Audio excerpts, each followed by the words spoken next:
North Carolina's Advanced Teaching Roles Program, which we'll probably refer to as ATR a couple of times, but it represents a shift in how teachers are growing within the profession. So I just want to start with, what is Advanced Teaching Roles Program? Yeah, thanks. So Advanced Teaching Roles, which, yes, we commonly refer to as ATR, is a competitive grants program that began in North Carolina in 2016, and it awards funds to districts who want to rethink their organizational structures in their schools. And the idea behind it is that they're rethinking their organizational structures and building in and developing teacher leadership roles where teachers earn more money to extend their reach to more students and or to teams of teachers. And we're seeing tremendous outcomes from this program, and teachers get to lead, reach more students, stay connected to instruction, and not have to leave the classroom. You mentioned kind of one of the catalysts of this was retention and thinking through retention. And we know that this is a nationwide challenge, right? How do we retain our top talent?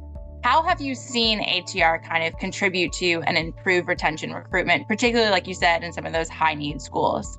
One of the really wonderful things about ATR is that it has been placed by districts' choice. They've really focused on their highest need schools first, because that was where the places where their talent challenges were the greatest. And so as a result of having these leadership positions, one thing you can now do is effectively recruit a really excellent teacher to a hard to staff school where you maybe were really struggling. It also really helps the teachers, the great teachers that are in that school. It gives them an opportunity to stay, to earn more money, to feel like they're growing in their leadership skills and in their impact. And it really helps their morale, because now they suddenly have a new life in their career where they're not just only teaching their one classroom for the next several years, but they're really seeing a meaningful impact across multiple classrooms or grade levels. And so from that perspective, it's really given our best teachers, some of our veteran teachers, sort of an incentive to stay around longer. Mm-hmm. What impact has this had on the instructional quality just that you're seeing in these schools?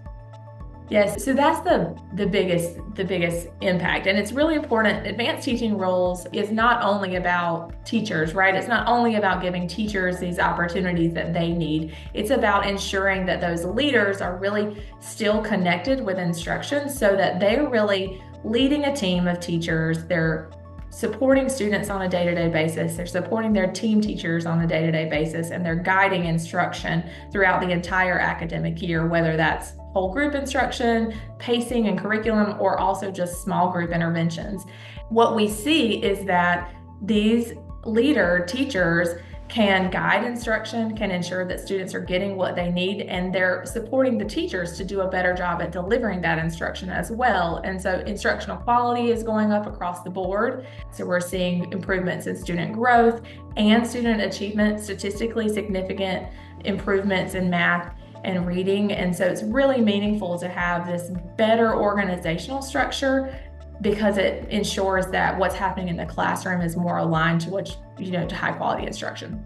So where do you see this program going? What do you think is possible for future iterations, or kind of how are you thinking about expanding it?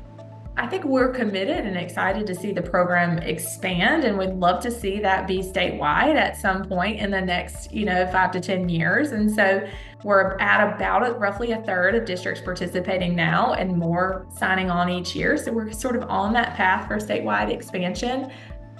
We are committed to really ensuring that districts continue to have the ability to opt in. So districts need to kind of understand what advanced teaching roles is and what strategic staffing is, and they need to be committed to trying it. It is a very different way of doing business. And so you need to have the willing leadership to kind of sit down and do the work of planning out what your model would look like. And so we're hopeful that expansion will happen. It seems to be the path that we're on, but we're also wanting districts to come to it in their own time. I think at this point, the message that I think is most compelling is to say this combination of teachers, our incoming teachers need support more than ever, really ongoing support more than ever. And what better way to give them the support than to leverage our best teachers that deserve more pay, deserve to be able to make more impact. And so it's really a great system.